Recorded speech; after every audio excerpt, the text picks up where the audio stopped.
I read the other day that scientists are very far apart on these numbers. Some say we have 6,000 thoughts a day, and others go all the way up to 70,000 thoughts a day. That's a lot of thinking.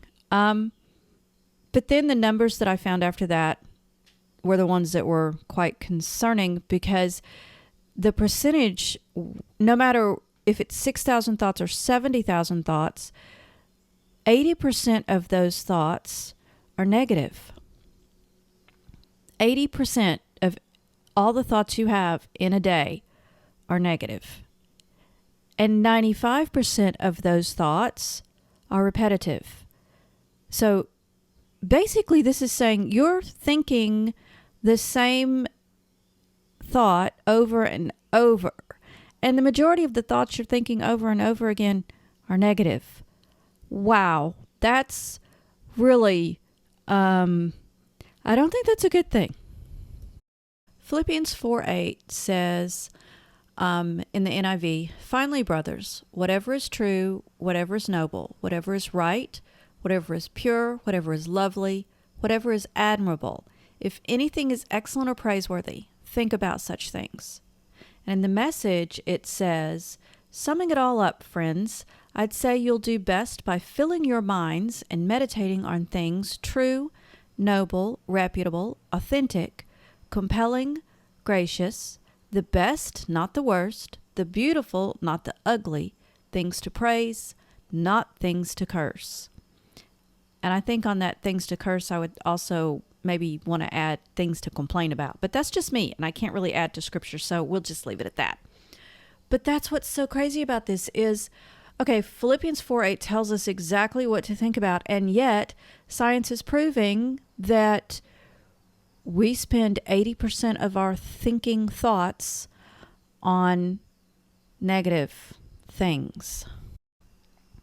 If you were to take just an hour, okay, maybe even just 30 minutes, and write down the thoughts that you were having during that time, would they be good thoughts or would they be negative thoughts? Would they be happy thoughts or would they be thoughts that were painful and sad and angry and fearful and full of anxiety? You have to decide what you're thinking, because we actually choose what we think about. We don't think we do, but every thought we have, for the most part, is a choice that we've made, and it's based on how we grew up, where we are, what we're doing, where we live in our life. And basically, it comes down to, a lot of times, our perspective on things that are happening in our life and in our world and in our environment. It also depends on what we're paying attention to. And if we are watching things on TV or streaming things that are negative and fearful and cause anxiety and stress, if we are in relationships with people that are always complaining and always angry and always stressful and fearful, if we are walking around thinking the end of the world is the very next thing that's happening, because the places that we spend the most time are the places that are conducive to that kind of thinking, whether it's YouTube or where you work, where you're buying groceries. I went to the lake the other day. Oh my goodness, it was a gorgeous day, but there were two families that came up beside where I was sitting at the picnic table beside mine, kind of. And they were, I guess, having a good time, but they were so negative and so unhappy and complaining about everything. And they were at the lake having a picnic, but the entire time they were griping and complaining. So those are the kind of things, I mean, I can get up and walk away from that, but those are the kinds of things that we pay attention to and take stock of. Is this where we're spending our time? Are these the places and the things that we're feeding our minds and our soul? Whatever we spend the most time doing in our mind, thinking about in our head, in our brain, those are the things that we become.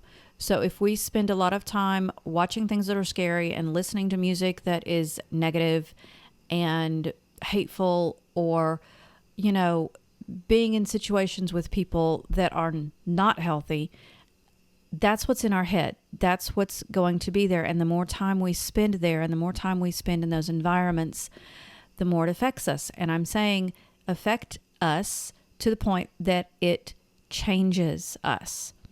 It changes our perspective. It dims this idea that, Christ has come to give us life abundant.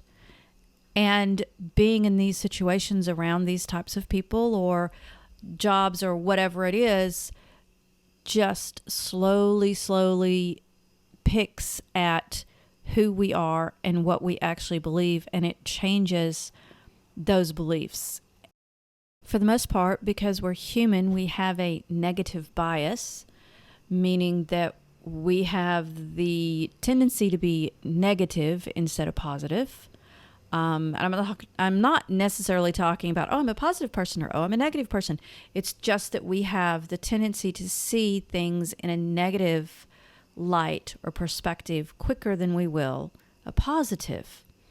And what's funny about that is even when something negative happens, if 6, 7, 8, 9, 10 things that are happy and joyous and fun happen right after that, for the most part, the negative one has more emotional impact on us than the positive. So this means, how do we retrain, rethink, reprogram, rename, pick something there to annihilate some of this negativity and some of this pain and fear and anxiety? And it's very much like you have this picture that you're creating, and you have good things and you have bad things and you have challenging things and you have hard things, and they're all going on this page, and you're recording every single one of them, and they're right there, and they're different sizes and shapes and colors, and they're all on there, but you've got to find a way to focus only on the good things. And this is what Scripture does. It allows us to reframe and see things from the mind of Christ, not from our limited viewpoint, not from our mind, not from our negativity, but from the mind of Christ, knowing that God works all things together for good. So we go back to this Philippians 4:8, and we think about filling our minds with things that are true and noble and reputable and authentic. We think about compelling and gracious. We think about the best, not the worst, the beautiful, not the ugly. We think about the things to praise, not the things to curse. And we do this by getting really, really clear on what those things are. And at the same time, using the mind of Christ to realize the things that we think may be negative or difficult or hard, we can use and listen to the mind of Christ and change those into the very positive, very forward-looking, very good things that He does, because He, as I said, gives us life abundant. And this life abundant takes even the things that are hard and challenging and difficult, and God uses them for good. Even when we can't see them at that exact moment, we can have that faith that He's going to turn them into something good.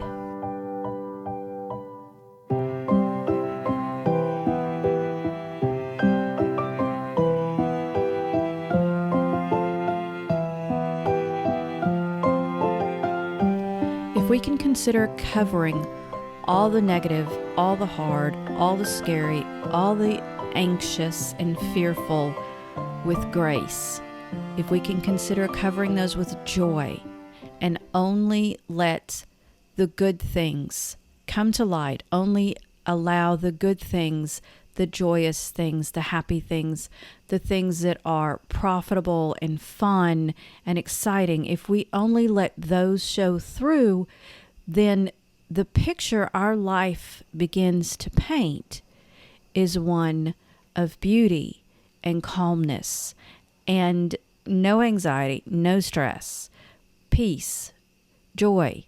These are the things that other people see in our lives, but I think the most important thing is that's what we begin to see in our own life. And that's how we begin to live without even thinking about it, because our focus is on Christ and all of the magnificence that He is and the life that He gives us.